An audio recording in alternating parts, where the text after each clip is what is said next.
ஆண்டவர் நம்மை ஆசீர்வதிப்பாராக. நாம் தேவ சமூகத்தில் ஜெபத்தோடு காணப்படுவோம்.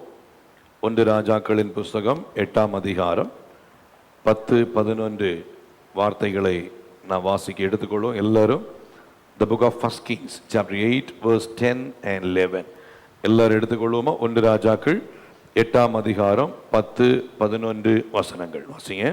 அப்பொழுது ஆசாரியர்கள் பரிசுத்த ஸ்தலத்திலிருந்து புறப்படுகையில் மேகமானது கர்த்தருடைய ஆலயத்தை நிரப்பிற்று. மேகத்தின் நிமித்தம் ஆசாரியர்கள் ஊழியம் செய்கிறதற்கு நிற்க கூடாமற் போயிற்று. கர்த்தருடைய மகிமை கர்த்தருடைய ஆலயத்தை நிரப்பிற்று. கர்த்தருடைய ஆலயத்தை நிரப்பிற்று. அல்லேலூயா.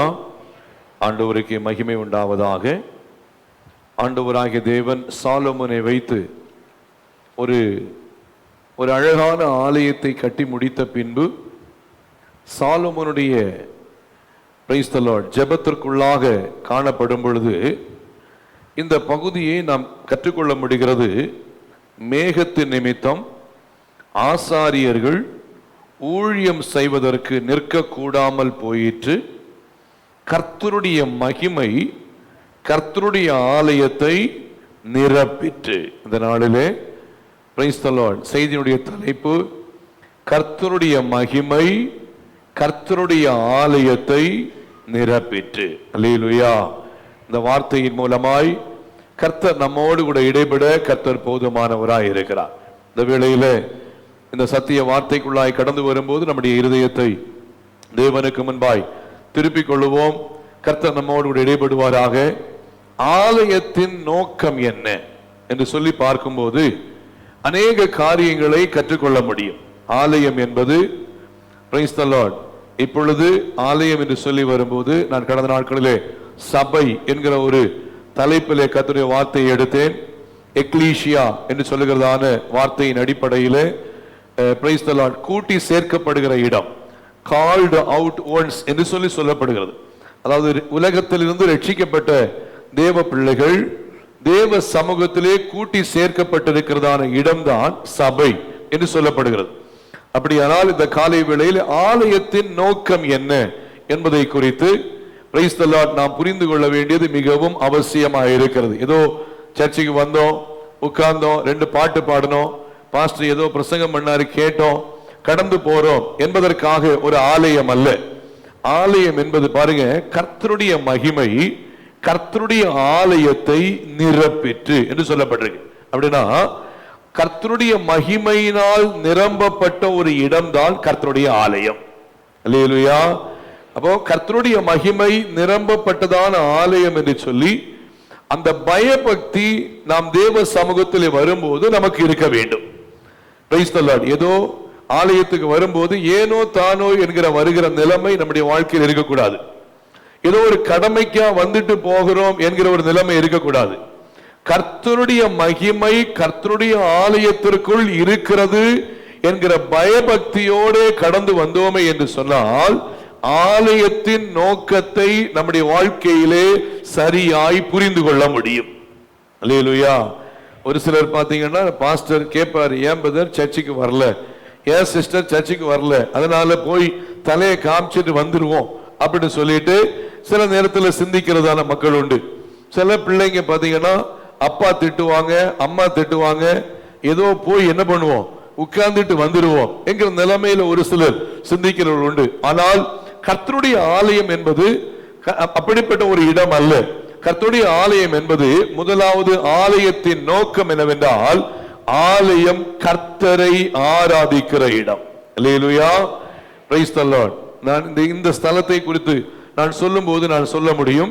Praise the Lord. 2005 இந்த இடத்தை வாங்கும்படியா இங்கே வரும்போது இந்த ஏரியா ஃபுல்லாவே முள்காடா இருந்துச்சு. இந்த ஏரியாவுக்கு முன்னாடி ஒரு ரோடு மண் ரோடா இருந்துச்சு. இந்த ரூட் யாருமே வரமாட்டாங்க. ஈவன் பிஎன்பி நகர்ல உள்ளதான மக்கள் கூட இந்த பக்கம் வரமாட்டாங்க. ஏன்னா பிரைஸ் தி லார்ட் இது ரொம்ப ஒரு முள்காடா இருந்தபடியினால இந்த இடத்திற்குள்ள வருவதற்கு எல்லாருமே அச்சப்படுவாங்க. ஆனா இந்த இடத்துல பாத்தீங்கன்னா சைட் போட்டு இடம் வித்துட்டு இருக்கிறாங்க. நம்முடைய தகுதிக்கு ஏற்ற பிரகாரமா இடம் வாங்கணும் என்று சொல்லி அந்த நாட்களில் சிந்தித்த வேளையில இந்த இடத்தை நாம் தொடர்ந்து பார்த்த பின்பு இந்த இடத்தை வாங்கும்படியாய் ஆண்டவர் உதவி செய்தார். தொடர்ந்து கர்த்தருடைய கிருபையினால் 2006 ஒரு 40-20 என்கிற ஒரு சைஸ்ல ஒரு ஆலயத்தை கட்டும்படியாய் கர்த்தர் உதவி செய்தார். கீழ பகுதியில் ஆலயம் கட்டப்பட்ட நிலைமையில தினமும் காலையில 5 மணி முதல் இங்கே ஜெபம் ஏறெடுக்கப்பட்டு கொண்டே இருந்தோம். காலையிலே ஜெபத்தை ஏறெடுக்க அநேக போராட்டங்கள் வந்தது, அநேக சூழ்நிலைகள் வந்தது. கிராமங்களிலிருந்து சுமார் 50-60 பேர் என்னை அடிக்கும்படி என்ன பண்ணாங்கன்னா சர்ச்சுக்கு முன்னாடி வந்து ஆராதனை நடந்துகிட்டு இருக்கிற வேளையில, நம்ம அல்போன்ஸ் அம்மாவுக்கு எல்லாம் தெரியும், ஆராதனை நடந்துகிட்டு இருக்கிற வேளையில சபைக்கு வெளியில இந்த ரோட்ல நின்னுகிட்டு 50-60 பேர் நின்னுட்டு 2வது பாட்டு பாடும்போது என்ன பண்ணாங்க, அடிக்கலாம் வந்துட்டாங்க. ஆனா தேவ சமூகத்திலே அப்போ கொஞ்சம் பேர் தான், ஒரு 10-30 பேர் சபையில் இருந்தாங்க. இந்த சூழ்நிலையில நான் அதிகமாய் ஜெபத்தோடு இருந்தேன். எதுக்காக சொல்றேன்னா, அப்படிப்பட்ட ஒரு போராட்டத்தின் கட்டுகளின் சூழ்நிலையில இருந்த தேசத்தை இந்த ஆலயத்திலே தொடர்ந்து ஜெபம் ஏறெடுக்கப்பட கர்த்தருடைய வார்த்தை இந்த இடத்திலே வெளிப்பட இந்த இடத்திலே கர்த்தருடைய நாம மகிமைப்பட இந்த தேசத்திற்கே ஒரு வெளிச்சத்தை ஆண்டவராகிய தேவன் இந்த ஆலயத்தின் மூலமாய் கொடுத்தார். அல்லேலூயா. இப்ப நீங்க கேட்டீங்கன்னா அந்த இடத்துல இடம் வாங்குறதுக்கு இடம் இல்லை, அந்த அளவுக்கு ஆண்டவர் இந்த இடத்தை ஆசீர்வதித்து வைத்திருக்கிறார். அதற்காக நான் இதை சொல்லுகிறேன் சொன்னா, கர்த்தருடைய ஆலயம் என்பது சாதாரணமான ஒரு இடம் அல்ல. கர்த்தருடைய ஆலயம் என்பது தேவனால் தெரிந்து கொள்ளப்பட்ட தேவ பிள்ளைகள் தேவனை ஆராதிக்கும்படியாக ஆராதிக்கும்படியாக தேவ பிள்ளைகள் கூட்டி சேர்க்கப்பட்டிருக்கிறதான ஒரு இடம்தான் கர்த்தருடைய ஆலயம். ஆகையால் கர்த்தருடைய ஆலயத்திலே தேவ பிள்ளைகள் ஏதோ ஒரு கடமைக்காய் வந்து செல்கிறவர்களா இருக்கக்கூடாது. கர்த்தருடைய ஆலயத்திலே உண்மையாய் கர்த்தரை ஆராதிக்கிற மனப்பான்மையோடு வருவோமே என்றால் கர்த்தர் நம்மை கிருபையாய் ஆசீர்வதிக்கிறவராய் இருக்கிறார். வாசிங்க 100ஆம் சங்கீதம் 2ஆம் வசனத்தை வாசிங்க. 100ஆம் சங்கீதம் 2ஆம் வசனம் வாசிங்க. Price the Lord. மகிழ்ச்சியோட கர்த்தருக்கு ஆராதனை எப்படி செய்யணும்? துக்கத்தோடு ஆராதனை செய்யணும். அப்படியே இருக்கு. ஆராதனைன்னு சொன்னாலே நம்முடையதான மைண்டு, நம்முடையதான சிந்தனை, நம்முடைய எண்ணம் கர்த்தருக்குள்ள மகிழ்ச்சியாகவே இருக்கணும். அந்த உண்மையான ஒரு ஆராதனைக்குள்ள ஒரு மனுஷன் ஆராதித்துக் கொண்டிருக்கும் போது அவங்களுடைய உள்ளான இருதயம் கர்த்தருக்குள்ள சந்தோஷப்பட்டு கொண்டே இருக்கும். அவங்க கண்ணை மூடி ஆராதிச்சுக்கிட்டு இருப்பாங்க. அவங்களுடைய முகம் மலர்ந்து கர்த்தரை மகிமைப்படுத்தி கொண்டே இருக்கும். அல்லேலூயா. அதான் சங்கீதக்காரன் சொல்றாரு, மகிழ்ச்சியோடு கர்த்தருக்கு ஆராதனை செய்து ஆனந்த சத்தத்தோடு அவர் சன்னதி முன் வாருங்கள். அல்லேலூயா. ஆனந்த சத்தம் என்னது? ஆனந்த சத்தம் சொன்னா பிரைஸ் தி லார்ட். பொதுவாக உலக பிரகாரமான சில ஆனந்த சத்தங்களை சில மனுஷர்கள் போடுவது உண்டு. இப்ப நான் சும்மா சொல்றேன்னு, இப்போ கிரிக்கெட் விளையாடி நல்ல பழக்கம் உள்ளவங்க, கிரிக்கெட் ரொம்ப விரும்புறவங்க பொதுவாக என்ன பண்ணுவாங்கன்னு சொன்னா, இந்த இந்தியா பாகிஸ்தான் மேட்ச் அல்லது இந்தியா மற்ற நாடுகளுடைய மேட்ச் பார்ப்பது வழக்கம். இப்போ ஒரு எடுத்துக்காட்டு சொல்றேன். இந்தியா பாகிஸ்தான் மேட்ச் நடந்துகிட்டு இருக்கு. இப்ப இந்தியா பாகிஸ்தான் மேட்ச்ல கடைசி ஒரே ஒரு பால் இருக்கு. 3 ரன் எடுக்க வேண்டியிருக்கும். 3 ரன் எடுக்கணும்னு வச்சுக்கோங்க. 3 ரன் எடுக்கணும். நம்முடையதான இந்தியன் ஒரு பேட்ஸ்மேன் என்ன பண்றாரு, அவர் பேட்டிங் நின்றுக்கிறாரு. எனக்கு தெரிஞ்ச பிரகாரம் சச்சின் டெண்டுல்கர் என்ன பண்றாரு, பேட்டிங் நின்றுட்டு இருக்கிறார். பேட்டிங் நின்றுட்டு இருக்கும்போது ஒரு பால் பாகிஸ்தானோட தான் ஒரு மெயினான ஒரு பவுலர், அவங்க பாஸ் ஆகணும்னு என்ன பண்றாங்க, பால் போடும்படியா விரும்புறாங்க. பேட் பண்றவரு நான் 3 ரன் எடுக்கணும்னு சொல்லி இவர் தீவிரமா நின்னுகிட்டு இருக்கிறாரு. உடனடியாக அங்கிருந்து பால் போடுறாங்க. இந்த பால் அடித்து 3 ரன் தேவை, அது 4க்கு போயிடுச்சுன்னு வச்சுக்கோங்க. 4 ரன் அடிச்சுன்னு சொன்னா ஹோல் இந்தியாவுலதான கிரிக்கெட் ரசிகர்கள் என்ன பண்ணுவாங்க, துக்கப்படுவா செய்வாங்க. ஐயோ அடிச்சுட்டாரு அப்படின்னு சொல்லுவாங்க, பயங்கரமா சந்தோஷப்படுவாங்க. இதுதான் ஆனந்த சந்தோஷம். அல்லேலூயா. உலக பிரகாரமான ஒரு காரியத்திற்கு ஒரு மனுஷன் ஆனந்த சந்தோஷப்படுகிறானே என்று சொன்னால், தேவ பிள்ளைகள் கர்த்தரை ஆராதிப்பதற்கு மகிழ்ச்சியோடு அவருக்கு ஆராதனை செய்து சர்ச்சைக்கு எப்படி வரணுமா? ஆனந்த சத்தத்தோடு அவர் சன்னதி முன் வாருங்கள். அல்லேலூயா. அப்ப தேவ சமூகத்துக்கு வந்துட்டோம்னா மௌனமா இருக்கும்படியான ஒரு இடம் அல்ல, ஆனந்த சத்தமிட்டு கர்த்தரை மகிமைப்படுத்துகிற ஒரு இடம். அல்லேலூயா.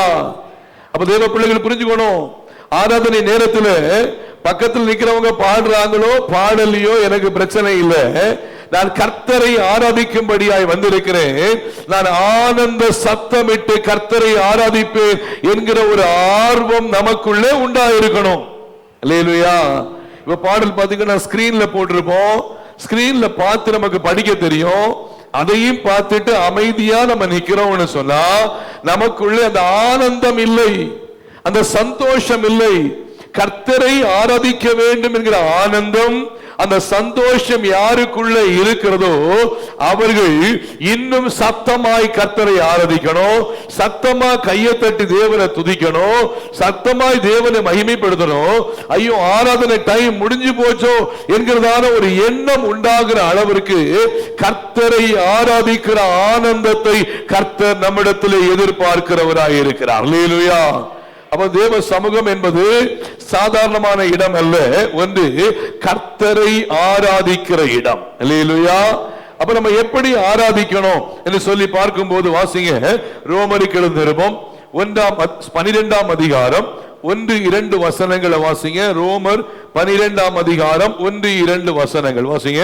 அப்படி இருக்க சகோதரரே நீங்கள் உங்கள் சரீரங்களை பரிசுத்தமும் தேவனுக்கு பிரியமுமான ஜீவ பலியாக ஒப்பு கொடுக்க வேண்டும் என்று தேவனுடைய இரக்கங்களை முன்னிட்டு உங்களை வேண்டிக் கொள்ளுகிறோம். இதுவே நீங்கள் செய்யத்தக்க புத்தியுள்ள ஆராதனை. கர்த்தருக்கு ஸ்தோத்திரம். அப்போ அவர் சொல்றாரு, உங்கள் சரீரங்களை பரிசுத்தமும் சொல்லப்படுது. உங்கள் சரீரங்களை பரிசுத்தமும் என்ன மறுபடியும் சொல்லுங்க, சரீரங்களை பரிசுத்தமும். அப்போ பரிசுத்தம் என்று சொல்லி வரும்போது காலையில் எழும்பின உடனே ஆராதனைக்கு வர்றதுக்கு முன்னாடி பொதுவாக நம்ம எல்லாரும் குளிச்சுட்டு வர்றது வழக்கம். அப்படின்னு குளிக்காம வர்றது இல்ல. எஸ், பாருங்க குளிச்சு தான் வரணும். பாருங்க, ஒரு கடந்த நாட்கள் ஒரு வாலிப பிள்ளை சொல்லும் போது, நான் சர்ச்சுக்கு வர்றேன்னு சொன்னாலே நான் குளிக்காம வரவே மாட்டேன் பாஸ்டர் அப்படி சொல்லும்போது ரொம்ப சந்தோஷமா இருந்துச்சு. அப்போ முதல்ல சரீரத்தை நம்ம என்ன பண்றோம்னா, குளிச்சுட்டு நல்ல ட்ரெஸ் போட்டு கர்த்தரை ஆராதிக்கும்படியாக போகிறோம் என்கிறதான விஷயத்துல நம்முடைய வெளிப்படையான சரீரத்தை நாம் பக்குவப்படுத்தி வைப்பது நல்லது. ஆனால் இங்கே சொல்லப்படுவது வெளிப்படையான சரீரத்தை அல்ல. நான் நல்லா குளிச்சுட்டு வரணும், நல்ல ட்ரெஸ் போட்டு வரணும் என்பது நல்ல விஷயம், கண்டிப்பா அதை செய்யணும். அதற்கு மேலாக நம்முடைய உள்ளான மனுஷனை பரிசுத்தப்படுத்தி நம்முடையதான உள்ளான மனுஷனுக்குள்ள ஏதாவது குறைகள் இருந்தால், தவறுகள் இருந்தால், பாவங்கள் இருந்தால், ஆண்டவருக்கு பிரியமில்லாத ஏதாவது காரியங்கள் இருந்தால், ஆலயத்திற்கு வருவதற்கு முன்பாக நம்மை தேவனுக்கு முன்பாய் அர்ப்பணித்து குற்றம் குறைகளை ஆண்டவருடைய சமூகத்தில் சமர்ப்பித்து, ஆண்டவரே என்னை பரிசுத்தப்படுத்துங்க, என்னை தேவ சமூகத்திலே கடந்து வந்து ஆராதிப்பதற்கு என்னை தகுதிப்படுத்துங்க, உம்முடைய சமூகத்திலே வருவதற்கு என்னை ஆயத்தப்படுத்துங்க என்று சொல்லி தேவ சமூகத்திலே வருவதற்கு முன்பாக நம்ம வீட்டில் வைத்து நாம் ஜெபம் செய்து ஆயத்தத்தோடு தேவ சமூகத்திற்கு வந்து பரிசுத்தமாய் ஆராதிக்க வேண்டும் என்று ஆண்டவர் நம்மை எதிர்பார்க்கிறவராய் இருக்கிறார். அப்படிப்பட்டதான ஜெபத்திலே ஆராதனையிலே தேவன் பிரியப்படுகிறவராய் இருக்கிறார். அல்லேலூயா. ஏன்னா வசனம் சொல்றது, இயேசு ஆண்டவர் சொல்லும்போது சொல்றாரு, நான் பரிசுத்தர் ஆகையால் நீங்கள் எப்படி இருங்க, பரிசுத்தராய் இருங்கள். அப்போ தேவன் பரிசுத்தத்திலே பிரியப்படுகிற தேவன். அப்போ நம்ம அசுத்தமாய் வந்து அசுத்தமான எண்ணத்தோடு, அசுத்தமான சிந்தனையோடு, அசுத்தமான செயல்களோடு ஆலயத்துக்கு வர்றோம்னு சொன்னா அதிலே தேவன் பிரியப்படுகிறவர் அல்ல. ஒவ்வொரு ஆத்துமாவும் தேவ சமூகத்தில் வருவதற்கு முன்பாக நம்மை ஆயத்தப்படுத்தி தகுதிப்படுத்தி நாம் தேவ சமூகத்திலே கடந்து வர வேண்டும். அப்போ தேவ சமூகத்தில் வந்து ஒரு நிறைவான ஒரு விடுதலை உண்டாக வேண்டுமே என்று சொன்னால், பிரைஸ் தி லார்ட், அந்த இடத்திலே பரிசுத்தமாய் கடந்து வர வேண்டும் என்று பரிசுத்த வேதாகமம் அழகாய் சொல்லுகிறது. பாருங்க, அப்போஸ்தலர் நடபடிகள் 2ஆம் அதிகாரத்திலே வாசிக்கும் போது எடுக்க வேண்டாம். பெந்தேகோஸ்தே என்னும் நாள் வந்தபோது அவர்கள் எல்லாரும், எத்தனை பேரு? 120 பேர் ஒருமனப்பட்டு ஓரிடத்திலே ஜெபத்தோடு கூடினார்கள், பரிசுத்தமாய் கூடினார்கள், கரைதிரை அற்றவர்களாய் கூடினார்கள், உண்மையாய் கூடினார்கள், ஜெபத்தோடு கூடினார்கள். அந்த இடத்திலே பரிசுத்த ஆவியானவர் வல்லமையாய் இறங்கினார். அந்த இடத்திலே அற்புதங்கள் நடந்தது. மற்ற உலக ஜனங்கள் ஆச்சரியப்படத்தக்க விதத்திலே அந்த கூடுகை ஒரு மிகப்பெரிய ஆசீர்வாதமான கூடுகையாய் அமைந்தது. அல்லேலூயா. அதுல சீஷர்கள் 12 பேர் இருக்கிறாங்க. தொடர்ந்து பிரைஸ் தி லார்ட், அந்த இடத்துல தொடர்ந்து ஜனங்கள் இருக்கிறாங்க, தேவனை ஆராதிக்கிற தேவ பிள்ளைகள் இருக்கிறாங்க. இவங்க எல்லாரும் கூடி இருக்கிறதான சூழ்நிலையிலே அங்கே ஒரு மனம் இருந்தது, அங்கே பரிசுத்தம் இருந்தது, அங்கே ஜெபங்கள் இருந்தது, அங்கே எதிர்பார்ப்பு இருந்தது, கர்த்தரை குறித்த தாகம் இருந்தது, தெய்வ பயம் அங்கே இருந்தது. அந்த இடத்திலே பரிசுத்த ஆவியானவர் பலத்த செய்கைகளை செய்தார். அல்லேலூயா. அப்ப ஆராதிக்க வரும்போது நம்ம ஜெபம் பண்ண வேண்டிய விஷயம் என்ன தெரியுமா? ஏதாவது பாவமோ குறையோ தவறோ நம்மகிட்ட இருக்கும்னா, ஆண்டவரே ஆராதனைக்கு தடையாய் அது என்ன பண்ணக்கூடாது? என்னுடைய குறையோ பாவமோ தவறோ இருக்கக்கூடாது. என்னை பரிசுத்தப்படுத்துங்க. நான் ஒரு ஆள் தவறாய் பாவத்தோடு ஆராதனைக்கு போகும்போது அந்த இடத்துல தேவ பிரசன்னம் இறங்குவதற்கு அது ஒரு தடையாய் மாற்றப்படும். நான் பாவத்தோடு தேவ சமூகத்திலே வந்தால், குறையோடு தேவ சமூகத்திலே வந்தால், குற்றத்தோடு தேவ சமூகத்தில் வந்தால், தேவ பிரசன்னம் இறங்குவதற்கு, கர்த்தர் அங்கே கிரியை செய்வதற்கு ஒரு தடையாய் மாற்றப்படும். ஆகையால் என்னை பரிசுத்தப்படுத்துங்க என்று சொல்லி ஆண்டவருடைய பிள்ளைகள் ஜெபத்தோடு நாம் ஒருமனப்பட்டு நம்மை நாமே அர்ப்பணித்து நாம் தேவ ஆலயத்துக்கு ஜெபத்தோடு வருவோமே என்றால் அந்த ஆராதனையிலே கர்த்தருடைய மகிமை நிறைவாய் வெளிப்படும். அல்லேலூயா. அல்லேலூயா. அல்லேலூயா. ஒன்று, நான் கற்றுக் கொடுத்த ஒரு காரியம், ஆராதிக்கிற ஸ்தலத்திலே பரிசுத்தத்தோடு ஜெபத்தோடு ஆயத்தத்தோடு நாம் தேவ சமூகத்திலே கடந்து வரணும். அப்போ சங்கீதம் 150 சங்கீதம் கடைசி வசனம் வாசிங்க. சங்கீதம் 150 கடைசி வசனம் வாசிங்க. சுவாசமுள்ள யாவும், சுவாசமுள்ள யாவும் கர்த்தரை துதிப்பதாக. அல்லேலூயா. சுவாசமுள்ள யாவும், நம்ம உள்ள இருக்கிறவங்களுக்கு சுவாசம் இருக்கா இல்லையா? எல்லாருக்கும் சுவாசம் இருக்கா இல்லையா? சுவாசமா இருக்கு. சுவாசம் இருக்குன்னு சொல்றவங்க மட்டும் சத்தம் ஒரு அல்லேலூயா சொல்லுங்க. அல்லேலூயா. இப்பதான் அல்லேலூயா சத்தமா வருது. இப்பதான் ஞாபகம் வருது. ஓ, எனக்கு சுவாசம் இருக்கு. சுவாசம் இல்லைன்னா யாரும் இங்க இருக்க முடியாது, உட்கார வேண்டிய இடம் வேற அப்படின்னு வசனம் சொல்லுது. சுவாசம் உள்ள யாவும் என்ன பண்ணணும்? கர்த்தருடைய ஆலயத்திற்கு சுவாசம் உள்ளவர்கள் தான் வர முடியும். வசனம் சொல்லுது, மரித்தவர்களும் மௌனத்தில் இறங்கினவர்களும் என்ன பண்ண மாட்டாங்க? கர்த்தரை துதியார்கள்.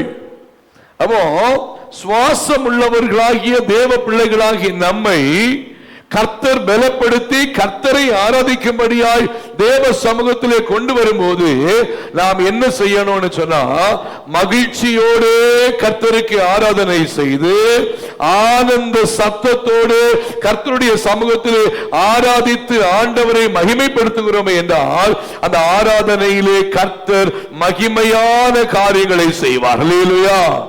கர்த்தருக்கு ஸ்தோத்திரம். அப்போ தேவ பிள்ளைகள் செய்ய வேண்டிய காரியம் என்னன்னா, மகிழ்ச்சியோட கர்த்தரை ஆராதனை செய்ய வேண்டும். இரண்டாவதாக பார்க்கும்போது தொடர்ந்து முதல் பாயிண்ட் தான் நிக்கிறேன். தொடர்ந்து வாசிங்க. 22 ஆதியாகமத்தின் புஸ்தகம் 22ஆம் அதிகாரம் 5வது வசனத்தை வாசிங்க. Price the Lord. ஆதியாகமம் 22:5 வாசிங்க. அப்பொழுது ஆபிரகாம் தன் வேலைக்காரரை நோக்கி, நீங்கள் கழுதையை நிறுத்தி இங்கே காத்திருங்கள், நானும் பிள்ளையாண்டானும் அவ்விடம் மட்டும் போய் தொழுது கொண்டு உங்களிடத்துக்கு திரும்பி வருவோம் என்றான். இதுல இங்கிலீஷ் வேர்ட்ல சொல்லும் போது அதுல சொல்லப்பட்டிருக்கு, நாங்கள் வர்ஷிப் பண்ணி கொண்டு நாங்கள் திரும்பி வருவோம் என்று சொன்னார்கள். இங்க ஆபிரகாமும் தன்னுடைய குமாரனாகிய ஈசாக்கும் வேலைக்காரர்களும், வேலைக்காரர் 2 பேரும் கழுதையும், ஆண்டவராகிய தேவன் ஆபிரகாம் சொல்றாரு, உன் புத்திரனோ உன் ஏக சுதனோ உன் நேசகுமாரனுமாகிய ஈசாக்கை மோரியா தேசத்திற்கு கொண்டு சென்று நான் காண்பிக்கிற மலைகளில் ஒன்றில் அவனை தகன பலியாய் இடு என்றார்.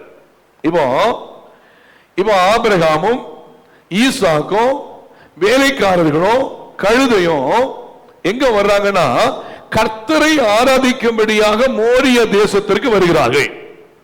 நான் என்ன கற்றுக் கொடுக்கிறேன்னா, அதுல வாசிக்கும் போது பிரைஸ் தி லார்ட் 3ஆம் வசனத்திலிருந்து வாசிங்க. பிரைஸ் தி லார்ட் 3ஆம் வசனம் வாசிங்க.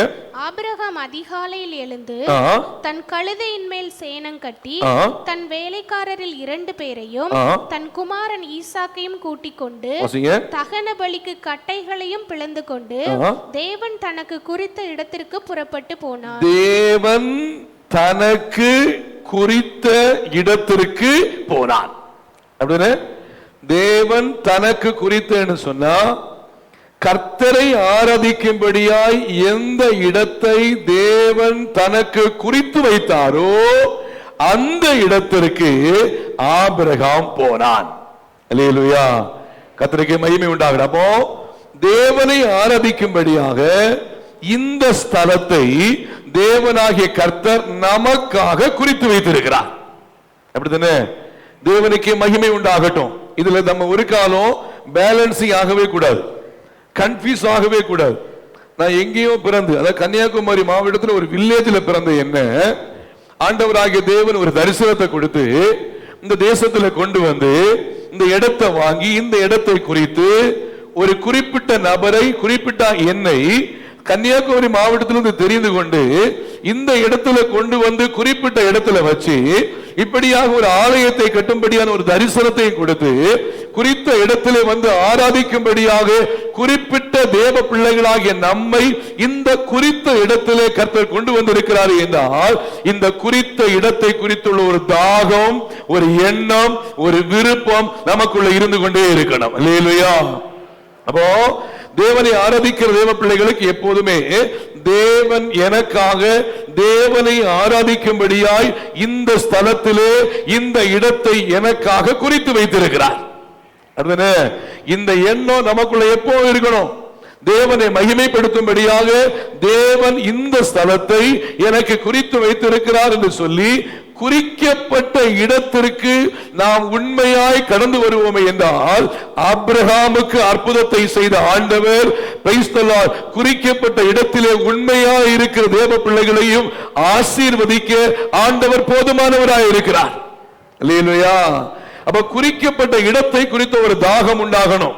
எத்தனை நாள் பாருங்க, வாசிங்க அடுத்த வசனம் வாசிங்க. 4ஆம் வசனத்துல 3ஆம் நாளில் குறிக்கப்பட்ட இடத்துக்கு எத்தனை நாள் தாண்டி போறாரு? எத்தனை நாள் டிராவல்? 3 days travel.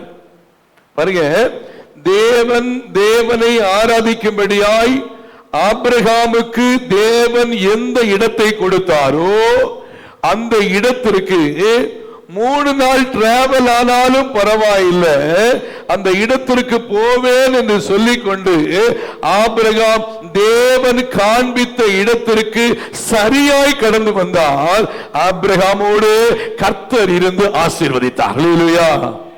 எனக்கு ரொம்ப தூரமா இருக்கு, பரவாயில்லை, இந்த வாரம் போகாட்டி பரவாயில்லை, அடுத்த வாரம் போய்க்கலாம். ரொம்ப தூரமா இருக்கு, அதனால இந்த வாரம் போகாட்டி பரவாயில்லை, பக்கத்தில் ஏதாவது ஜெபத்துக்கு போகலாம். நோ நோ நோ, அப்படி இல்லை.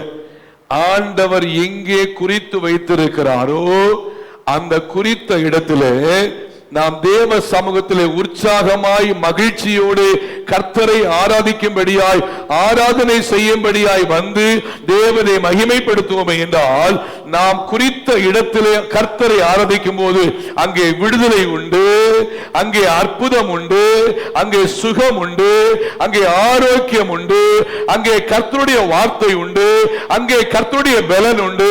அங்கே தேவ பிள்ளைகளை கர்த்தர் அந்த இடத்தில் வைத்து ஆசீர்வதிக்கிறவராய் இருக்கிறார். அல்லேலூயா. நேற்றைய தினத்தில் ஆவடி சபையினுடையதான போதகராக இருந்து இப்ப மரித்து போனதான பாஸ்டர் தாமஸ் ஐயாவுடையதான ஒரு மெசேஜ் நான் கேட்டுக்கிட்டு இருந்தேன்.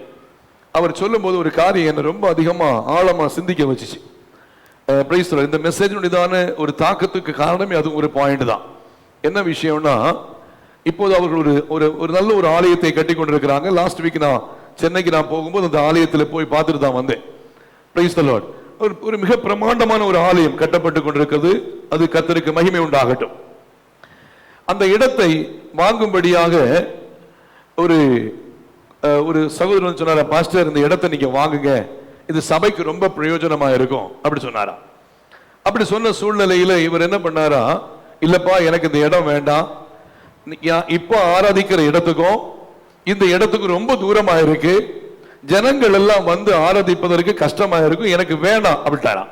இவர் அப்படி சொல்லிட்டு விட்டுட்டார். தயவு செய்த குறிச்சு நீ பேச வேண்டாம்னு சொல்லிட்டாராம். இதுக்கு அப்புறம் பாத்தீங்கன்னா ஒரு சர்ச் டெடிகேஷனுக்காக இவர் ஃபாரின் கண்ட்ரியில போய் ஒரு மினிஸ்ட்ரிக்கு போனாராம். மினிஸ்ட்ரிக்கு அவர் ஒரு ஃபாரின் கண்ட்ரியில போய் ஆராதிக்கும்படிய சர்ச் டெடிகேஷனுக்கு அழைக்கப்பட்டிருக்கார்.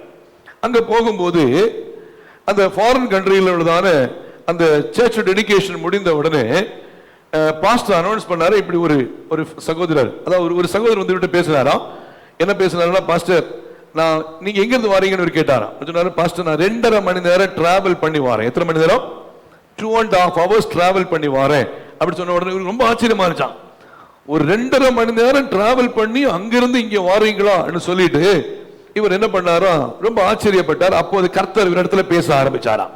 பாருங்க, தொடர்ந்து டெடிகேஷன்ல முடிஞ்ச பிறகு இன்னும் 2-3 நாட்கள் அந்த இடத்துல அவர் ஸ்டே பண்ண வேண்டியதான சூழ்நிலையில அந்த சர்ச் பாஸ்டர் சொன்னாரு, ஒரு சில விசிட்டிங் போலாம் பாஸ்டர், நீங்க சும்மா தானே இருக்கிறீங்க, அந்த குடும்பங்களை போய் நம்ம விசிட் பண்ணோம்னா நமக்கு ரொம்ப பிரயோஜனமா இருக்கும், குடும்பத்துக்கு ஒரு ஆசீர்வாதமா இருக்கும், நீங்க வாங்க பாஸ்டர் சொல்லி தாமஸ் ஐயாவை கூட்டிட்டு போறதுக்கு வேண்டி இந்த பாஸ்டர் என்ன பண்றாரு, கூட்டிட்டு போறாரு. கூட்டிட்டு போகும்போது 2.5 மணி நேரம் டிராவல் பண்ணி வாரேன்னு சொன்னார்ல, அந்த குடும்பத்தை போய் விசிட் பண்ண போறாங்களாம். இவங்களுக்கு ஹைவே இருக்கு, ஹைவே ஆல்மோஸ்ட் பாருங்க, வண்டி போகுது சுமார் 300 கிலோமீட்டர்ஸ். எத்தனை கிலோமீட்டர்? வண்டி ரொம்ப ஃபாஸ்டா போறதால 2.5 மணி நேரத்தில் போய் ரீச் ஆகுது. 300 கிலோமீட்டர்ஸ். பாருங்க, கர்த்தரை ஆராதிப்பதற்கு ஒரு சகோதரர் குடும்பமா 300 கிலோமீட்டர் தாண்டி கடந்து வர்றாரு. இப்போ இவருடைய இந்த வீட்டுல போன பிறகு இவர் கேட்டாரா, எவ்ரி சண்டே நீங்க 300 கிலோமீட்டர் தாண்டி வர்றீங்கல்ல, உங்களுக்கு அலுப்பாவோ சளைப்பாவோ இல்லையான்னு சொன்னார். நோ நோ நோ பாஸ்டர், கர்த்தரை ஆராதிப்பதற்கு நாங்க மிகுந்த சந்தோஷத்தோட இந்த 300 கிலோமீட்டர் நாங்க கார்ல பாட்டு பாடி ஜெபத்தோட சந்தோஷமா நாங்க வந்துகிட்டு இருப்போம், சந்தோஷமா வர்றோம், சந்தோஷமா போறோம், சபையிலையும் குறித்த இடத்துல வந்து நாங்க ஆராதிக்கிறோம் என்கிறதான சந்தோஷத்தோடு கர்த்தரை மகிமைப்படுத்துகிறோம் சொன்ன உடனே இவருக்கு ஒரு இன்ஸ்பிரேஷன் வந்துச்சு. Price the Lord. இவ்வளவு தூரத்தில் வந்து ஆராதிக்கிறாங்கன்னு சொல்லிட்டு தொடர்ந்து வந்த சூழ்நிலையில ஊருக்கு வந்த நேரத்தில் மறுபடியும் அந்த இடம் இவருக்காக தொடர்ந்து வரும்போது அந்த இடத்துல அவர் சொல்லும்போது சில பெனால்டி கொடுத்து நான் வாங்குறேன்னு சொல்லும் போது, எதற்காக நான் சொல்லுகிறேன்னு சொன்னா, குறித்த இடத்திலே ஆராதிக்கும்படியாய் தேவ பிள்ளைகள் நம்மை நாமே அர்ப்பணித்து கர்த்தருக்கு முன்பாய் நாம் ஒப்பு கொடுப்போமே என்று சொன்னால் குறித்த இடத்தில் வைத்து கர்த்தர் ஆசீர்வதிக்கிறவராயிருப்பார். அல்லேலூயா. நம்ம வேலை முடிஞ்சு சொன்னா நமக்குன்னு சொல்லிட்டு ஒரு வீட்டை என்ன பண்றாரு, கர்த்தர் ஏற்படுத்தி வச்சிருக்கிறார். நமக்குன்னு சொல்லி குடும்பத்தில் ஒரு மனைவி, குடும்பத்தில் பிள்ளைங்க இன்னும் கர்த்தர் ஏற்படுத்தி வச்சிருக்கிறார். குறித்த இடமாகிய வீட்டுக்கு நம்ம என்ன பண்றோம், போய் அந்த இடத்துல தேவனை மகிமைப்படுத்துறோம். யாரு குறித்த இடத்துக்கு போக மாட்டாங்க? தண்ணி அடிக்கிறவங்க, என்ன கெட்ட காரியங்கள் இருக்கிறவங்க, தனக்கு வீட்டுக்கு போக மாட்டாங்க. அவங்க டாஸ்மார்க்கு போயிட்டு, இல்லைன்னா வேற ஏதாவது குடிப்பழக்கத்தில் உள்ள இடங்களுக்கு போயிட்டு, இல்ல ஒரு தவறான சிந்தனைக்குள்ள போயிட்டு அவங்க கல்லறையிலும் ரோடுகளிலும் வீதிகளிலும் இருப்பாங்க. யார் தங்களை உண்மையாய் குடும்பத்தில் கவனமாய் பார்த்துக் கொள்கிறார்களோ, வேலை முடிஞ்ச உடனே அவங்க வீட்டுக்கு தன்னுடைய வீட்டுக்கு போறது போல தேவனை ஆராதிக்கும்படியாய் தேவன் குறித்து வைத்திருக்கிற இடமாகிய கர்த்தருடைய சமூகத்திலே வருகிற தேவ பிள்ளைகளை கர்த்தர் ஆசீர்வதிக்கிறவராய் இருக்கிறார். அல்லேலூயா. தேவ பிள்ளைகளை கவனமா புரிஞ்சுக்கணும். பாருங்க, ஆபிரகாம், மறுபடியும் வாசிங்க, அந்த அழகா புரியும். 3ஆம் வசனத்திலிருந்து மறுபடியும் வாசிங்க, இப்ப புரியும். வாசிங்க. ஆபிரகாம் அதிகாலையில் எழுந்து தன் கழுதையின் மேல் சேணம் கட்டி தன் வேலைக்காரரில் 2 பேரையும் தன் குமாரன் ஈசாக்கையும் கூட்டிக் கொண்டு தகன பலிக்கு கட்டைகளையும் பிளந்து கொண்டு தேவன் தனக்கு குறித்த இடத்திற்கு புறப்பட்டு போனான். வாசிங்க. 3ஆம் நாள் ஆஃப்டர் 3 days, பாருங்க, குறிக்கப்பட்ட இடத்துக்கு போறதுக்கு 3 days. எவ்வளவு லாங்கா இருந்தாலும் சரி, தேவன் குறிக்கப்பட்ட இடத்திலே போய் கர்த்தரை ஆராதிப்பேன்னு சொல்லி அவர் போனார். 3ஆம் நாளிலே வாசிங்க, ஆபிரகாம் தன் கண்களை ஏறெடுத்து பார்த்து வாசிங்க, தூரத்திலே அந்த இடத்தை கண்டான். அங்கிருந்து பார்க்கிறேன், ஆராதிக்க வேண்டிய இடம் எங்க, நான் கர்த்தரை மகிமைப்படுத்த வேண்டிய இடம் எங்க? பாருங்க, எதேச்சையாய் ஏதோ ஒரு சூழ்நிலையிலே இங்கே ஆண்டவராகிய தேவன் உங்களை கொண்டு வரல. ஆண்டவர் தம்முடைய மகா பெரிய திட்டத்தோடு இந்த இடத்திலே கர்த்தரை ஆராதிக்கும்படியாய் தேவன் கொண்டு வந்திருக்கிறார். அப்போ கர்த்தரை ஆராதிக்கும்படியாய் தேவன் குறிக்கப்பட்ட இடம் என்று சொல்லி தூரத்திலிருந்து ஆபிரகாம் கண்டது போல நம்முடைய கண்களும் ஆராதிக்கிற இடத்தை குறித்து ஒவ்வொரு நாளும் பார்வை உள்ளவர்களாக இருக்க வேண்டும். அல்லேலூயா. வாசிங்க, தூரத்தில் கண்டான். வாசிங்க. அப்பொழுது ஆபிரகாம் தன் வேலைக்காரரை நோக்கி, நீங்கள் கழுதையை நிறுத்தி இங்கே காத்திருங்கள், நானும் பிள்ளையாண்டானோ அவ்விடம் மட்டும் போய் தொழுது கொண்டு உங்களிடத்துக்கு திரும்பி வருவோம் என்றான். ஆபிரகாம் தகன பலிக்கு கட்டைகளை எடுத்து தன் குமாரனாகிய ஈசாக்கின் மேல் வைத்து தன் கையிலே நெருப்பையும் கத்தியையும் எடுத்துக்கொண்டான். இருவரும் கூடி போனார்கள். வெயிட் பண்ணுங்க. இப்போ ஆராதிக்கும்படியாய் தொழுது கொள்ளும்படியாய் என்னென்ன எடுத்துட்டு போறாங்க வாசிக்கும் போது, பிரைஸ் தி லார்ட், ஆபிரகாம் தகன பலிக்கு என்ன பண்றாரு? கட்டைகளை எடுத்தார். இரண்டாவது என்ன எடுத்தாரு? பிரைஸ் தி லார்ட், ஈசாக்கின் மேல் வைத்து கையில் நெருப்பையும் கத்தியையும் என்ன பண்ணாரு? எடுத்துக்கொண்டு போனார். அப்போ ஆராதிக்கும்படியாய் போகும்போது ஆராதிக்க வேண்டியதான உபகரணங்களோடு போக வேண்டியது தேவ பிள்ளையுடைய பொறுப்பு. அப்படிதானே? ஆராதிக்கும்படியான உபகரணங்களோடு போக வேண்டியது தேவ பிள்ளையுடைய பொறுப்பு. அப்போ நமக்கு ஆராதிக்கும்படியான உபகரணம் என்னது? நமக்கு என்னது? நான் அடிக்கடி சொல்லுவேன், என்னது? பைபிள். வேற என்னது? பாட்டு புக்கு, டைரி, மற்றபடி என்னது? பென்னு. இதெல்லாம் உபகரணங்கள். ஒரு ஸ்கூலுக்கு போறான்னு சொன்னா, ஸ்கூலுக்கு 5ஆம் வகுப்பு படிக்க போற பிள்ளைக்கு அந்த கணக்கு, அறிவியல், சமூக அறிவியல், தமிழ், இங்கிலீஷ் பாடம் இருக்கு. இன்னைக்கு 5 பீரியட்ல 5 டீச்சர் மாதிரி வருவாங்க. இவரு ஒரு உபகரணமும் எடுக்காம, புக்ஸ் எடுக்காம போனாங்கன்னா டீச்சர் என்ன பண்ணுவாங்க? காதுல நல்ல திரும்பி வெளியில போடாண்டுவாங்க. அப்படின்னு. அப்போ ஆராதிக்க போகும்போது ஆராதிப்பதற்கு ஏற்ற உபகரணங்கள் வேண்டும். ஆபிரகாம் ஆராதிக்கும்படியாய் போகும்போது ஆராதிப்பதற்கு ஏற்ற உபகரணம் இருந்தது. பாருங்க, அங்க மேல போயிட்டு தன் குமாரனை பலி செலுத்தணும், இல்ல ஆட்டை வெட்ட வேண்டியதான உபகரணம் ஆகிய கத்தி நிச்சயமா தேவை. பாருங்க, இந்த கத்தி இல்லாம அங்க போயிட்டு அங்க இருந்துட்டு நம்ம அங்க ஏதாவது கத்தி கிடைக்குமா, அங்க ஏதாவது பொருள் கிடைக்குமான்னு சொல்லி தேடும்படியாய் போகல. வீட்டில இருந்து ஆராதிப்பதற்கு ஏற்ற உபகரணங்களை ஆபிரகாம் கொண்டு போனது போல நாமும் கர்த்தரை ஆராதிக்க வரும்போது ஆராதிப்பதற்கு ஏற்ற உபகரணங்களை கொண்டு வந்து கர்த்தரை ஆராதிக்க வேண்டும் என்று தேவன் நம்மிடத்தில் எதிர்பார்க்கிறவராயிருக்கிறார். அல்லேலூயா, அல்லேலூயா. இந்த நாட்கள் ரொம்ப ஸ்டைல் ஆகி போச்சு. நிறைய பேருக்கு என்னன்னா, பைபிளுக்கு பதிலாக இப்ப மொபைல் ஆகி போச்சு. நம்ம சபையில் அலோவ் பண்றதே கிடையாது. பாருங்க, மட்டும் இல்லாம பாத்தீங்கன்னா நிறைய பேரு நிறைய உபகரணங்களை தங்களுக்காகவே செயல்படுத்தி வைத்திருக்காங்க. ஆனா பரிசுத்த வேதாகமத்தின் மூலமாக அந்த வசனங்களை நம்ம கண்ணால பார்த்து நம்ம படிக்கிறது போல உள்ளதான பவர் வல்லமை வேற ஒண்ணுமே இல்லை. அப்படின்னா வசனத்தை, வேத வசனத்தை ஒவ்வொரு நாளும் ஆலயத்திற்கு வரும்போது பைபிளை சுமந்து கொண்டு கர்த்தரை மகிமைப்படுத்தும்படியாய் வர வேண்டும் என்கிறதான ஒரு எண்ணம் நமக்குள்ளே ஆராதனைக்குள்ளாய் வரும்போது இருக்க வேண்டும் என்கிற சிந்தை நமக்குள்ளே இருக்குமே என்றால் கர்த்தர் அதிலே சந்தோஷப்படுகிறவராய் இருக்கிறார். அல்லேலூயா, ஆண்டவருக்கு மகிமை உண்டாகட்டும். பாருங்க, தொடர்ந்து வாசிங்க, கண்ணி பண்ணுங்க.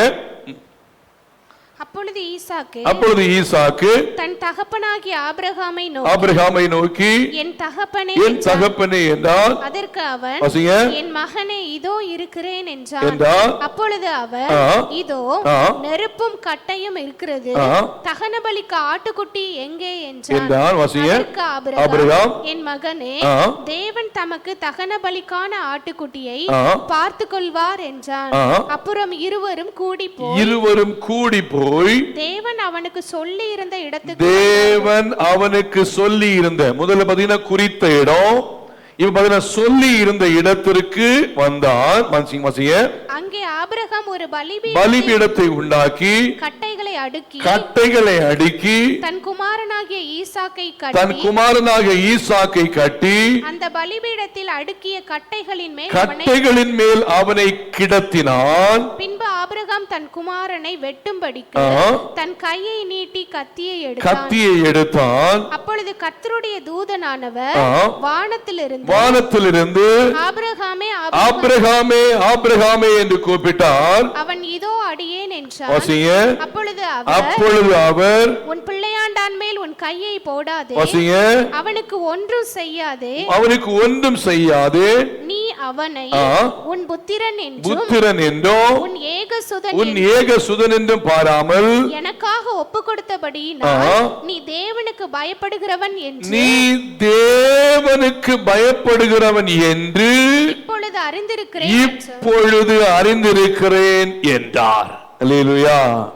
இதுல முக்கியமான நிறைய ஆவிக்குரிய அர்த்தங்கள் உள்ள இருக்கு. குறிக்கப்பட்ட இடத்திலே வந்து தேவனை ஆராதிக்கும்படியாய் ஆபிரகாம் தன்னை அர்ப்பணித்த வேளையிலே அப்ப சொல்றாரு, தூதன் சொல்றாரு, இப்பொழுது நீ தேவனுக்கு பயப்படுகிறவன் என்று இப்பொழுது நான் அறிந்திருக்கிறேன். அல்லேலூயா. குறிக்கப்பட்ட இடத்துல வந்து நாம் கர்த்தரை ஆராதிக்கிற வேளையிலே, தேவன் சொல்லி இருக்கிற இடத்திலே வந்து கர்த்தரை ஆராதிக்கிற வேளையிலே நம்முடைய மனசு அங்க இங்கங்கிற லெவல்ல அலைப்பாயாம கர்த்தருக்கு முன்னுரிமை கொடுத்து கர்த்தர் குறித்த இடத்திலே வந்து கர்த்தரை ஆராதிக்கும்படியாய் நாம் ஒப்பு கொடுக்கும் போது வசனம் அழகா சொல்லுது, இப்பொழுது தேவனுக்கு நீ பயப்படுகிறவன் என்று உன்னை நான் அறிந்திருக்கிறேன். அல்லேலூயா. சத்தமா சொல்லு, அல்லேலூயா. அப்ப முதலாவது காரியம், நம்முடைய வாழ்க்கையிலே மகிழ்ச்சியோட கர்த்தருக்கு ஆராதனை செய்ய வேண்டும்.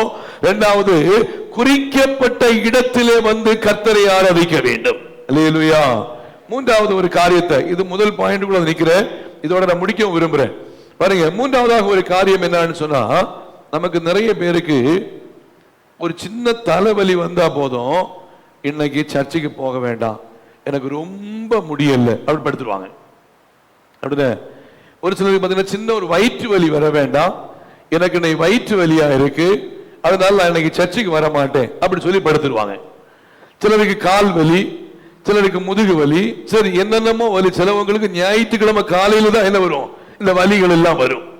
பாருங்க, வசனம் சொல்லுது, இந்த கால் வலியோ முதுகு வலியோ தலைவலியோ வயிற்று வலியோ வரதுனால நம்ம வீட்டுல இருந்து நம்ம அந்த நாளிலே கர்த்தரை ஆராதிப்பதை விட்டுவிடக் கூடாது. அல்லேலூயா. வாசிங்க, லூக்கா எழுதின சுவிசேஷம் 13ஆம் அதிகாரம் 10வது வசனம் முதல் வாசிங்க. லூக்கா 13ஆம் அதிகாரம் 10வது வசனம் முதல் வாசிங்க. ஒரு ஓய்வு நாளில் அவர் ஜெப ஆலயத்தில் போதகம் பண்ணி கொண்டிருந்தார். ஜெப ஆலயத்தில் இயேசு போதகம் பண்ணி கொண்டிருந்தார். அப்பொழுது 18 வருஷமாய் பலவீனப்படுத்தும் ஆவியை கொண்ட ஒரு 12 வருஷமாய் பலவீனப்படுத்தும் ஆவியை கொண்டிருந்ததான ஒரு ஸ்திரீ அங்கே இருந்தாள். அவள் எவ்வளவும் நிமிரக்கூடாத கூனியாய் இருந்தாள். எத்தனை வருஷம் பலவீனப்படுத்தும் ஆவி? எத்தனை வருஷம்? 12 years. 12 வருஷம் பலவீனப்படுத்தும் ஆவியை உடைய அந்த ஸ்திரீ எவ்வளவும் நிமிரக்கூடாத ஒரு கூனியா இருக்கிறாங்க. ஆனா எங்க வந்திருக்கிறாங்க? எங்க வந்திருக்கிறாங்க? சர்ச்சுக்கு வந்திருக்காங்க. அப்படியே மறுபடியும் வசனம் மறுபடியும். அப்பொழுது 18 வருஷம் முந்தின வசனம் ஒரு ஓய்வு நாளில் அவர் ஜெப ஆலயத்தில் போதகம் பண்ணி கொண்டிருந்தார். ஜெப ஆலயத்திற்குள்ளே இயேசு போதகம் பண்ணி கொண்டிருந்தார். அப்பொழுது 18 வருஷமாய் அந்த ஜெப ஆலயத்திலே 12 வருஷமாய் பலவீனப்படுத்தும் ஆவியை கொண்டிருந்தார் அந்த ஸ்திரீ. கர்த்தருக்கு மகிமை உண்டாகட்டும். நான் என்ன சொல்லி வரேன்னா, தனக்கு பலவீனம் இருக்கிறது உண்மைதான். தன்னாலே நிமிரக்கூட முடியாதபடிக்கு தன்னுடைய சரீரம் வளைந்திருப்பது உண்மைதான். தன்னாலே எழும்பி நடக்க சரியா முடியாம இருக்கிறது உண்மைதான். ஆனால் கர்த்தரை ஆராதிக்கிற விஷயத்திலே அந்த சகோதரி, அந்த தாயார் குறைத்து வைக்கல. எனக்கு பலவீனமா இருக்கு, எனக்கு கூனியா இருக்கிற, என்னால சரியா நடக்க முடியல, என்னால எழுந்து நிமிர்ந்து கூட நிக்க முடியல, எப்படி நான் சர்ச்சுக்கு போறதுன்னு சொல்லி ஆலயத்திலே கடந்து வருகிற விஷயத்திலே அந்த சகோதரி குறை வைக்கல. எந்த நிலைமையா இருந்தாலும் பரவாயில்லை, எந்த பலவீனமா இருந்தாலும் பரவாயில்லை, எந்த வேதனையா இருந்தாலும் பரவாயில்லை, என் தேவனை ஆராதிக்கும்படியாய் கர்த்தருடைய ஆலயத்திலே கடந்து வருவேன் என்று சொல்லி அந்த தாயார் தன்னுடைய வாழ்க்கையிலே ஒரு ஆணித்தரமான விசுவாசத்தோடு ஜெபத்தோடு கர்த்தரை ஆராதிக்கும்படியாய் தேவ சமூகத்திலே கடந்து வந்தாள். தொடர்ந்து வாசிமா, தொடர்ந்து அந்த பகுதி வாசிங்க. இயேசு அவளை கண்டு தம்மிடத்தில் அழைத்து ஸ்திரீயே, உன் பலவீனத்தினின்று விடுதலையாக்கப்பட்டாய் என்றார். அவள் மேல் தமது கைகளை வைத்து உடனே அவள் நிமிர்ந்து தேவனை மகிமைப்படுத்திக் கொண்டே அவள் சென்றாள். அல்லேலூயா. அப்ப என்ன விஷயம்? நான் கற்றுக்கொள்கிற ஒரு விஷயம், அந்த தாய் அந்த பலவீனத்தோடு ஆலயத்தில் வரும்போது அந்த பலவீனத்தை ஆண்டவராகிய இயேசு கவனித்தார். அல்லேலூயா. ஒருவேளை நமக்கு ஏதாவது பிரச்சனை, ஏதாவது பலவீனம், ஏதாவது ஒரு வியாதி, ஏதாவது போராட்டத்துக்குள்ள இருக்கிறோம்னா, இன்னைக்கு பரவாயில்லை, சர்ச்சுக்கு போக வேண்டாம், அடுத்த வாரம் போய்க்கலாம், பாஸ்டர்கிட்ட சொல்லிக்கலாம். நம்ம நிறைய பேர் சொல்ற விஷயம். நான் சொன்ன அவங்களை திட்டமா போறேன், நம்மளை அடிக்கவா முடியும், என்ன பண்றது, சரி பரவாயில்ல பிரதர், பரவாயில்ல சிஸ்டர், அடுத்த வாரம் வாங்கன்னு சொல்லுவேன். ஆனா இந்த பலவீனம் உள்ளதான ஆவி, அந்த ஆவியுடையதான அந்த சகோதரி தனக்கு பலவீனம் இருந்தோம், எவ்வளவு நிமிரக்கூடாத ஒரு கூனியா இருந்தோம், ஆலயத்துக்கு செல்லுகிற விஷயத்திலே தடை செய்யல. அந்த சகோதரி கர்த்தருக்கு முன்னுரிமை கொடுத்து தேவ சமூகத்திலே வந்து உட்கார்ந்திருந்தால் இயேசு அவளுடைய பலவீனத்தை கவனித்தார். அல்லேலூயா. கர்த்தருக்கு மகிமை உண்டாகட்டும். போன வாரத்துல இந்த 3 நாள் மீட்டிங்கான அழகிய மண்டபத்தில் உள்ளதான் இந்த மீட்டிங் நான் போயிருந்தேன் அல்லவா. செகண்ட் டே மீட்டிங் வரும்போது எனக்கு கொஞ்சம் கேஸ்ட்ரிக் பிடிச்ச மாதிரி இருந்துச்சு. பாத்தீங்கன்னா கேஸ்ட்ரிக் கொஞ்சம் எனக்கு சிரமமா இருந்துச்சு. நான் அந்த சூழ்நிலையில என்ன பண்றது என்கிற விஷயத்துல தொடர்ந்து ஜெபம் பண்ணிக்கிட்டே இருந்தேன். அந்த சூழ்நிலை நான் ஒரு போராட்டமாக நான் கருதினேன். நான் ஆண்டவருடைய சமூகத்துல ஜெபம் பண்ணிட்டு தொடர்ந்து நான் என்ன பண்ண மீட்டிங் போனேன். ஆனா சில கேஸ்ட்ரிக் பிடிச்சுன்னா பேசுறதுக்கே கொஞ்சம் கஷ்டமா இருக்கும், அந்த அளவுக்கு வலி உண்டாயிருக்கிற சூழ்நிலை ஆகும். என்ன பண்றதுன்னு சொல்லிட்டு நான் என்ன பண்ணேன்னா ஜெபம் பண்ணிட்டே போனேன். ஜெபம் பண்ணிட்டு போய் உட்கார்ந்து இருக்கிறேன். உட்கார்ந்து இருந்தாலும் எனக்கு கொஞ்சம் பெயினாவே இருந்துச்சு. தொடர்ந்து நான் செய்தி பாத்தீங்கன்னா அங்க 1.5 hours 1.5 மணி நேரம் செய்தி கொடுக்கணும். ஆனா எழுப்பி நிற்கும் போது லைட்டா பெயின் இருந்த மாதிரி நான் ஃபீல் பண்ணேன். கர்த்தருக்கு ஸ்தோத்திரம். ஆனா பரவாயில்ல, எனக்கு வலியா இருக்கு, எனக்கு வேதனையா இருக்கு, இன்னைக்கு என்னால செய்தி கொடுக்க முடியாது, ப்ளீஸ் வேற யாராவது கொடுங்கன்னு சொல்லிட்டு நான் அந்த இடத்துல நெக்லெக்ட் பண்ணவே இல்லை, செய்தி கொடுக்காம விடவும் இல்லை.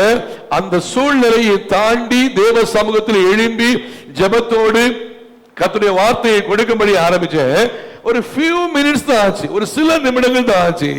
Price the Lord. கர்த்தர் ஒரு பூரண சுகத்தை, சௌக்கியத்தை ஆண்டவர் கொடுத்தார். அல்லேலூயா. எதுக்காக சொல்றேன்னா, சில நேரத்துல சபைக்கு வர விடாம இருக்கும்படியே சில அசுத்த கிரியைகள் என்ன பண்ணுவோம்னா, இன்னைக்கு தலைவலியா இருக்கு, இல்ல கால் வலியா இருக்கு, இல்ல வயிற்று வலியா இருக்கு, இல்ல முதுகு வலியா இருக்கு, நீங்க போயிட்டு வாங்க நான் வரலன்னு சொல்லி யாராவது சொல்றாங்கன்னா உடனடியா இந்த அசுத்த ஆவியை கடிந்து கொண்டுட்டு அட போ பிசாசேன்னு சொல்லிட்டு ஆண்டவருடைய சமூகத்திலே உற்சாகமாய் கடந்து வருவதற்கு யார் முக்கியத்துவம் கொடுக்கிறோமோ அவர்களை இயேசு கண்ணோக்கி பார்க்கிறவராய் இருக்கிறார். அல்லேலூயா. ஏன்னா கர்த்தருடைய சமூகம் சாதாரணமான இடம் அல்ல. கர்த்தருடைய சமூகம் விடுதலையை கொடுக்கிற இடம், கர்த்தருடைய சமூகம் அற்புதத்தை கொடுக்கிற இடம், கர்த்தருடைய சமூகம் விடுதலையை தருகிற இடம். ஆகையால் வசனம் மகிழ்ச்சியோடு கர்த்தருக்கு ஆராதனை செய்து ஆனந்த சத்தத்தோடு அவர் சன்னதி முன் வாருங்கள். அல்லேலூயா. நம்ம ஒரு கால சாக்கு பாக்கு சொல்லாம, ஒரு கால எனக்கு தலைவலி பலவீனமா இருக்குன்னு சொல்லாம, இந்த குறிப்பிட்ட சம்பவத்தை நாம் புரிந்து கொள்ள வேண்டும். இயேசு அந்த இடத்துல அந்த சகோதரியை கவனிக்கிறார். இயேசு அந்த கவனிக்கும் போது அந்த தாய் பாத்தீங்கன்னா ஒரு குனிஞ்ச நிலைமையில் இருக்கிறாங்க. அவங்களால ஈவன் எழும்பி சரியா நடக்க முடியாது. பாருங்க, இப்படிப்பட்ட சூழ்நிலையில் இருந்தோம் ஆலயத்திற்கு அவங்க கடந்து வந்து தேவனை மகிமைப்படுத்தும்படியாய் கர்த்தருடைய வார்த்தையை கேட்கும்படியாய் இருக்கும்போது கர்த்தருடைய விடுதலை அவள் மேல் பாய்ந்தது, அற்புதம் நிகழ்ந்தது, ஒரு மிகப்பெரிய சாட்சியாய் கர்த்தர் மாற்றினார். அல்லேலூயா. அப்ப தேவ பிள்ளைகள் சர்ச்சுக்கு வரும்போது ஒரு சில பலவீனம் இருக்குன்னா ஜெபத்தோடு வரணும்.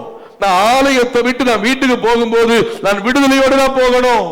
ஒருவேளை சில துக்கங்கள் இருக்கலாம், சில பாரங்கள் இருக்கலாம், சில சோதனைகள் இருக்கலாம், சில போராட்டங்கள் நம்முடைய வாழ்க்கையில் இருக்கலாம். நான் ஆலயத்தை விட்டு நான் வீட்டுக்கு போகும்போது நான் விடுதலையோடு போக வேண்டும் என்று சொல்லி தேவ சமூகத்தில் அர்ப்பணித்து ஜெபித்து நம்மை நாமே தாழ்த்தி கர்த்தரை மகிமைப்படுத்துவோம் என்றால் அந்த ஆராதனையிலே கர்த்தர் மகிமைப்படுகிறவராய் இருப்பார். அல்லேலூயா.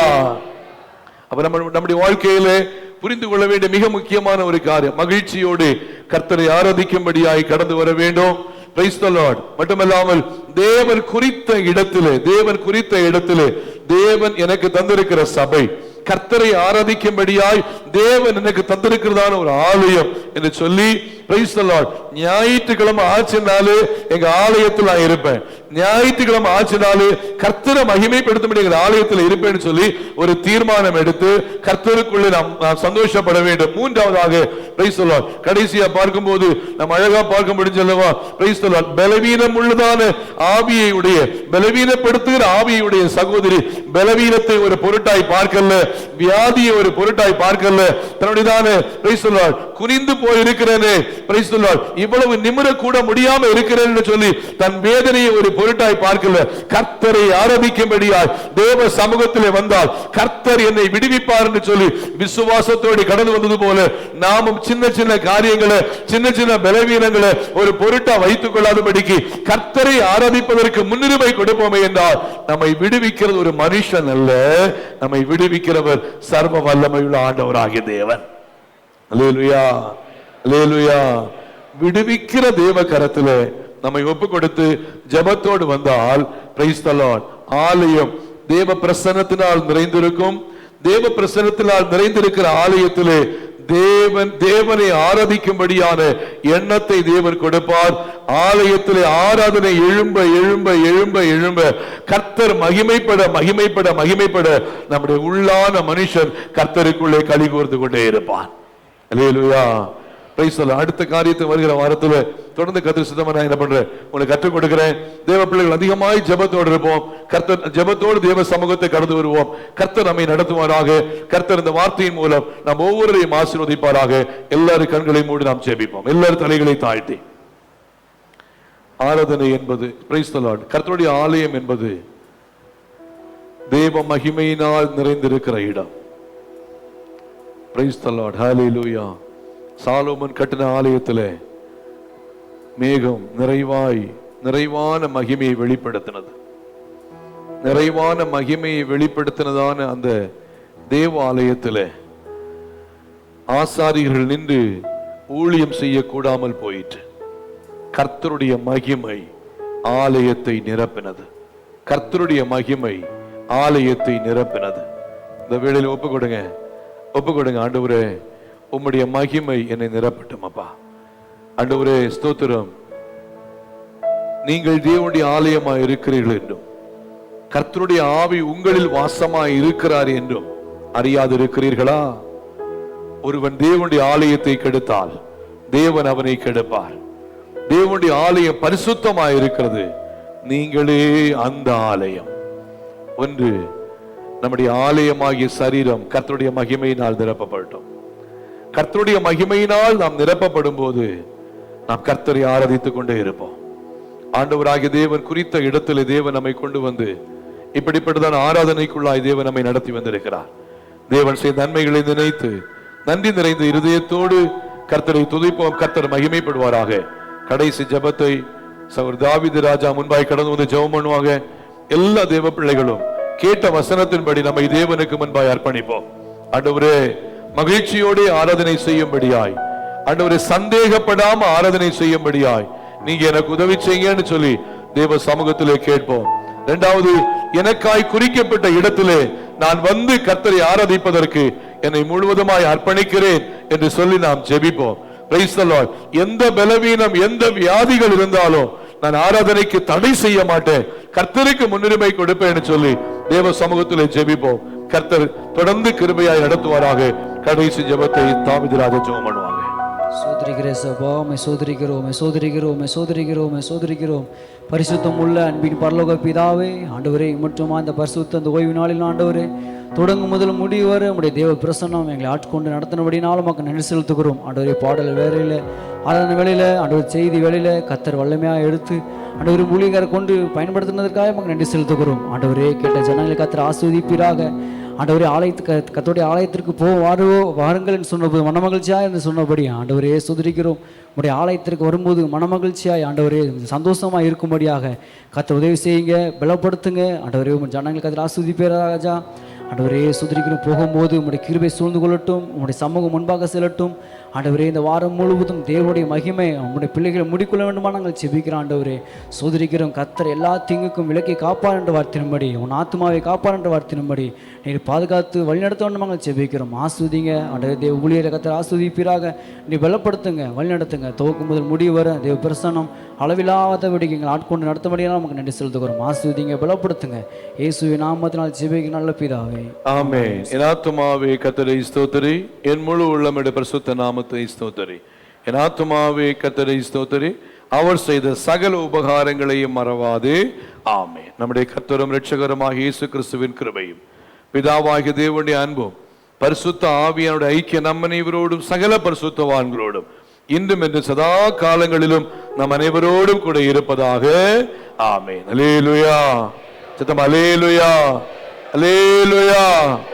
கர்த்தர் நம்மை ஆசீர்வதிப்பாராக. ஒருவருக்கு கரங்களை கொடுத்து சமாதானத்தோடு கடன் சொல்லுவோம். கர்த்தர் நம்மை நடத்துவாராக. God bless you. Praise the Lord.